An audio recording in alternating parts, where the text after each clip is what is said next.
Yes, good evening. Thank you very much, Kostas Parias, for the invitation. I'm starting with my slides. Can you see the slides? Yes, gone. Okay, let's start. That's a case of 78-year-old male with severe aortic stenosis, NIHA class 4, with atrial fibrillation, hyperlipidemia, hypertension, and a moderate renal dysfunction. He had an ejection fraction of 30% and a valve area of 0.8.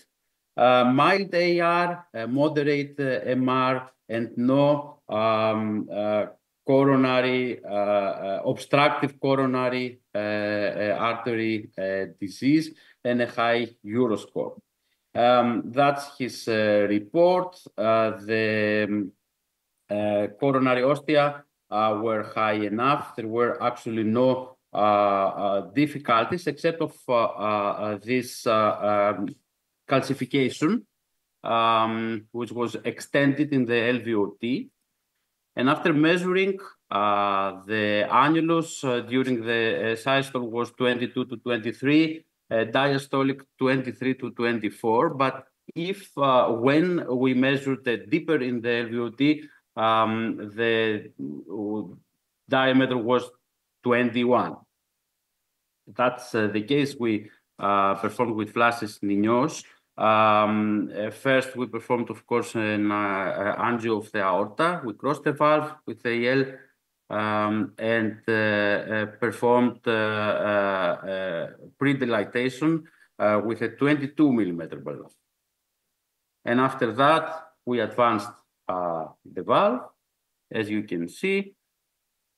We performed a commissural alignment in the 2-cusp and 3-cusp view.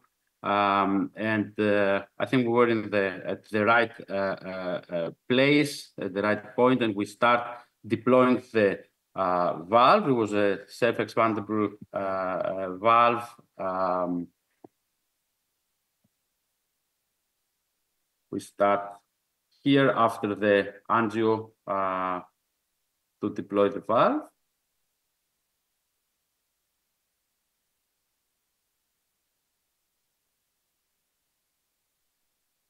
And unfortunately, the valve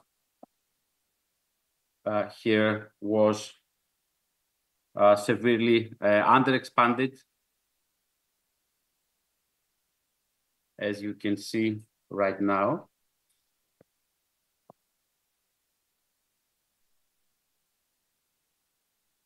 That's it.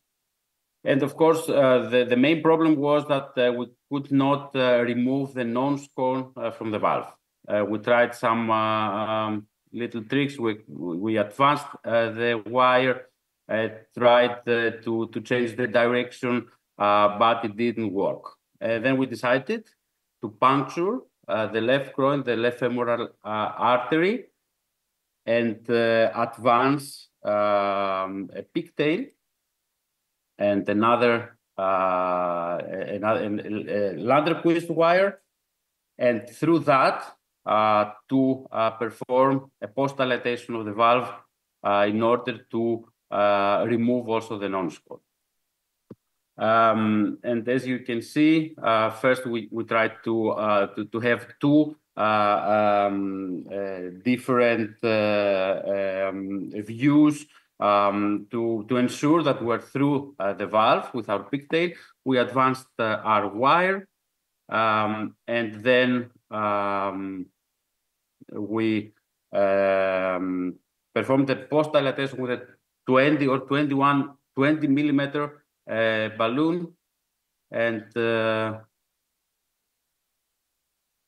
here is the rapid pacing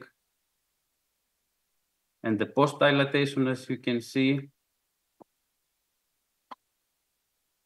And after that, we could remove the non-scone and the wire, and we performed finally an angio of the aorta.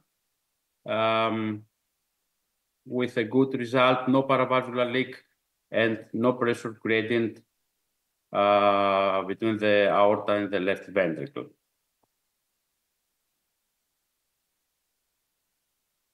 That's the case. It's important to persist on effective pre-dilatation of the valve, and we have to have a low threshold in post-dilatation with appropriate size balloon. And we have also to look very carefully for under expansion of our valve. And of course, if there are problems with the removal of the system in case of under expansion, it's important to use perpendicular views to ensure that you are through our valve so that we can perform a post-dilatation and remove safely the system. Thank you. Thank you very much. That's a very nice tip, though very technically demanding, and I congratulate you both on the idea and the performance of that maneuver. Can I have some comments from the panel?